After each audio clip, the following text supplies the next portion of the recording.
That's right, video game sales are in crisis across America. What is happening? The latest report that came out today is basically saying that the majority of US gamers are buying fewer or even zero new games. Yet the hardware sales, they're booming. So something's off. And at the end of this video, hopefully we'll both get some clarity on what's going on here. Now, before I jump in, you're probably noticing a whole new setup. I'm on the rooftop. We got Manhattan behind me, Central Park, all that beautiful view. Let me know how you like this setup down in the comments below. I'm always changing things up, and I would appreciate your thoughts, your feedback on how I can make this even better. I also understand the lighting isn't perfect, but quite frankly, I don't care. We're just gonna roll with it, keeping things fresh, interesting, and exciting. All right, so let's break this down. I got some key stats to throw at you. 63% of US gamers buy 2 games or fewer per year. That's insane, right? It gets even worse. 33% of gamers buy no new games at all over a 12-month period. That is concerning on a whole new level.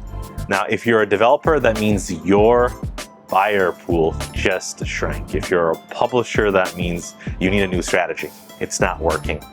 And if you're a creator or an analyst per se, then you got to ask what's replacing traditional sales. Because these numbers don't include free-to-play games, subscriptions, or microtransactions. So the business model is shifting, and it's shifting fast. Again, hardware is up, yet games are down. It's just strange. Like, hardware spending is up 20% year to year date.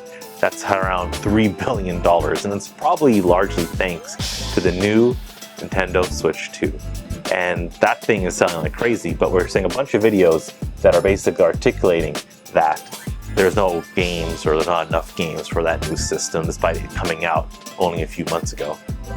But let's kind of tackle some of the theories behind why gamers are buying less. I think there's a new movement towards free-to-play dominance. People are spending a lot more money inside Fortnite, and that creates less money in the budget to buy new games. So you're sticking to fewer games that have a lot of microtransactions, unfortunately, and that's where you're pumping all your money into it. So you're not going to invest in new, interesting, different games, unfortunately. Another theory is maybe there's some type of subscription fatigue going on.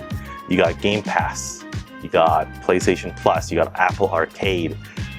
You already have all the subscriptions, you already have thousands of different video games. So why would you need to buy single individual video games that are outside of that subscription service? Maybe you're just tired of it all. And then there's also the saturation. Maybe people are just tired. They're just tired of having these many games that last very long. Maybe they're exhausted. People are just done buying. But also, I think another theory could be kicking in, and it could be a bunch of all these different factors, is that the economic pressures on buying a $70 AAA game is really tough to ask for Americans specifically in this day and age. I've already covered this topic multiple times in various different channel episodes, so you can take a look at those when you have the time after this video. But it's just time after time, Americans just don't have the aptitude or the cash to buy all those video games. And then also, I would say there's probably another theory that I've heard from different YouTubers, such as Alana Pierce, and that's about video games are competing against TikTok and social media.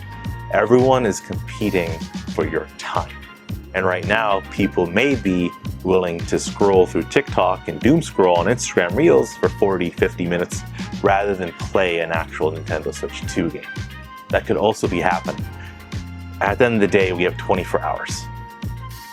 So if you're just burning through your time, brain rotting on the sofa, you're probably just maybe even too tired to play video games, and thus you still have your video game that's sitting at 20% complete. So these are some of the theories that I'm just thinking about what's going on here.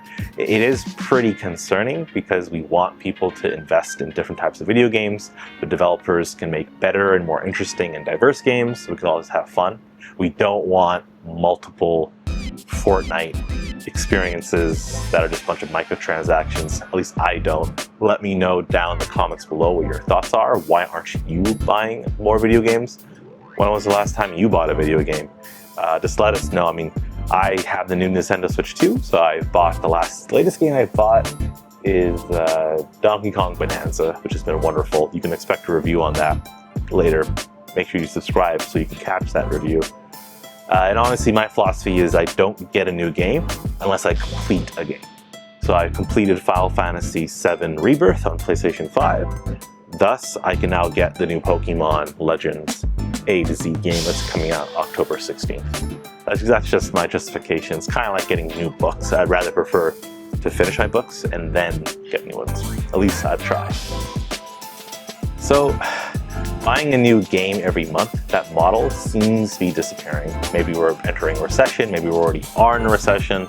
I'm not too sure what's going on, but for all those gamers, all those creatives, all those game developers out there, you should be looking around and asking yourself and your friends, why? Why are game sales so low right now? And what would it take for you to get the next game at GameSpot or online or where we buy games? So again, let me know your thoughts, your comments. I'm getting a lot of new subscribers. We're really excited to have all this new people watching this channel. So speak up, let your voice be heard, and I'll definitely get back to you down below in the comments. All right, thanks.